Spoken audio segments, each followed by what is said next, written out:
आज माझी वैष्णवी घरी आली याचं समाधान मला पहिलं असं वाटलं की माझी वैष्णवी माझ्या हातात आहे आणि मी तिला जवळ घेऊन प्रेम करते।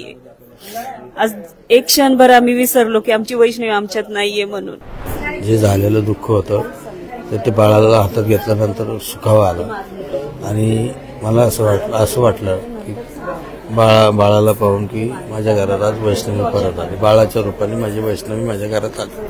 बरं त्यावेळेस ती प्रेग्नंट होती, हा निर्णय मला घेता येत नव्हता, कसा घेणार मी निर्णय।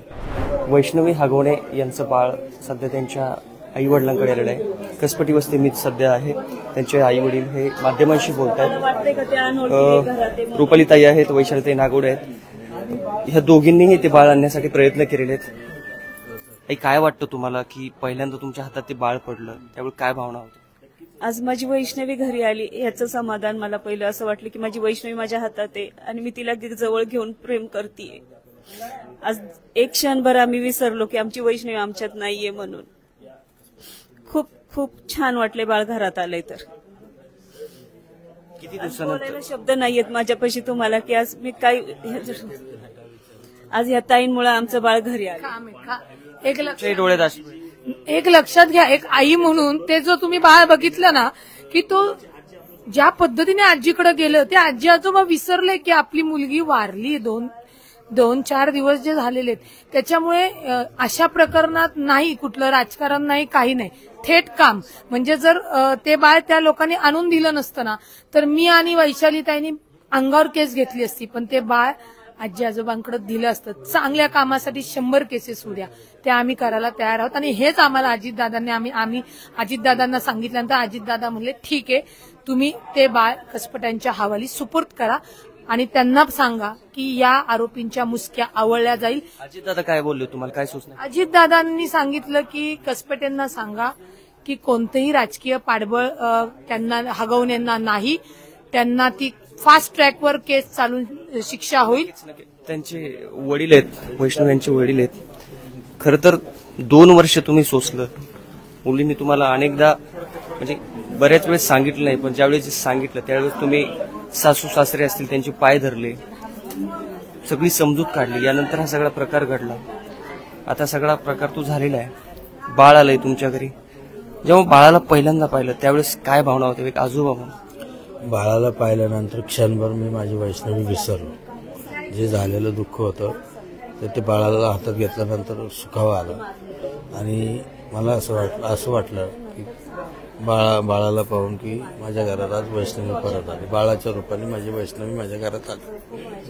मला सगळ्या फॅमिलीला, कुटुंबाला आनंद झाला, आम्ही भारावून गेलो बाळाला पाहून। बघा तुम्ही भारावून गेलेत, पण ज्या वैष्णवी तुमची गेली, ज्या लोकांमुळे गेली, त्या लोकांचं काय करायचं पुढे? त्या लोकांचं आता दादाही, जसं दादांना एक विनंती आहे की जसं माझ्या बाळाला तुमच्या मदतीनं, मीडियाच्या मदतीनं बाळ आमच्या हातात आलं, तसंच हे जो 2 फरारी आरोपी आहेत, दादांनी पालकमंत्री या नात्याने त्यांना अटक करायची व हे करावं। किती छळलं होते लोकांनी तुम्हाला? किती छळलं तुम्ही तर दाखवले, दररोज बघता यायचे 2 दिवस। मी तुम्हाला ते प्रश्न वारंवार विचारणार नाही, मात्र तुम्हाला असं वाटलं नाही की आधी की आपल्या मुलीसोबत काही बरं वाईट होऊ शकतं, सो आपण आपली मुलगी घरी घेऊन आलं पाहिजे, असं सोशल मीडियावर पण अनेक लोकांच्या कमेंट येतात। एक बाप म्हणून तुम्हाला वाटलं नाही का कधी की असं होऊ शकतं भविष्यात?